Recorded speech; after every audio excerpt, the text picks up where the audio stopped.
Mr. President, I come to the floor this afternoon to join my colleagues in taking a step back from the partisan bills on the floor this week to talk about the ways that we should be able to work together to grow the economy and help our working families. Mr. President, Democrats have an economic theory that we're pretty confident about.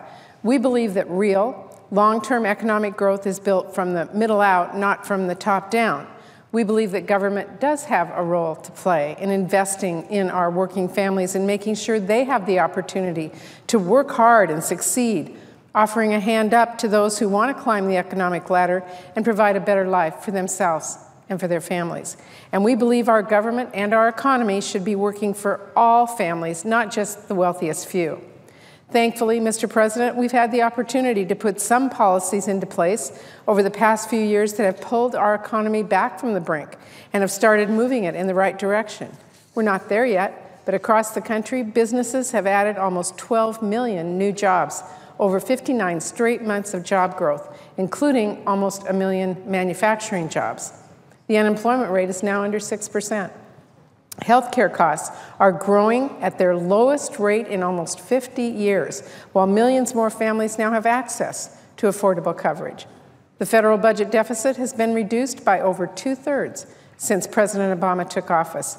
And although many Republicans seem to keep threatening to bring this back, we have been able to move away from the constant Tea Party-driven crisis and uncertainty that were really destroying jobs and holding back our economy.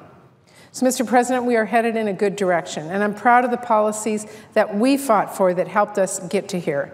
But we do have a whole lot more to do. The economy has changed over the past few decades, and our tax code has not kept up. Working families have seen their incomes stagnate, while the cost of living, health care, and education has continued to go up.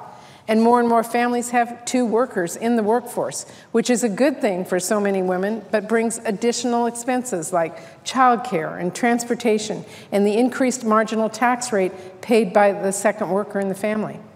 Mr. President, that's why I'm very proud to introduce 2 middle-class tax cut bills today that will put money into the pockets of working families and update our tax code for the 21st century economy.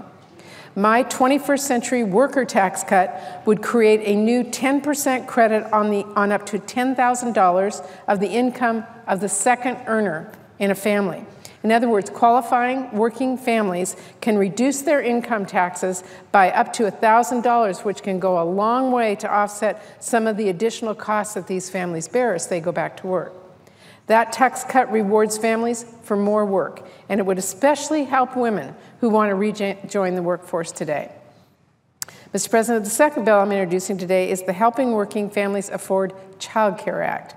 This bill will update and reform the outdated Child Independent Care Tax Credit to help more working families. It would increase the tax credit to keep up with the rising costs of quality child care, and it would make sure that the credit actually keeps up with the times by indexing it to inflation. So, Mr. President, I'm very proud to introduce these 2 bills today, but I'm even more proud that my bills are just 2 of the bills Democrats are introducing today that will help working families by putting more money in their pockets and helping them access more opportunity. My colleagues are going to be talking about the bills they wrote, but our package of bills also includes, besides what I just talked about, an earned income and child care tax credit expansion and expansion of the American Opportunity Tax credit to help middle-class families afford child care so they can get back on the job and help them pay for college so they can work hard, invest in themselves and in their careers. Mr. President, we know that Republicans like to talk about cutting taxes. Well, with these bills, we're giving everyone a chance to do exactly that. Not with more tax cuts for the wealthiest Americans and biggest corporations. Republicans have given that trickle-down theory a try, and it failed.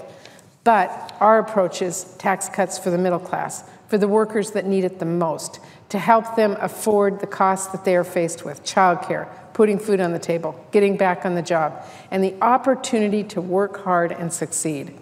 We want to grow the economy from the middle out, not the top down. And we think that these middle-class tax cut bills are a very strong step in the right direction, and we hope Republicans will join us to get these done. Thank you, Mr. President. I yield the floor.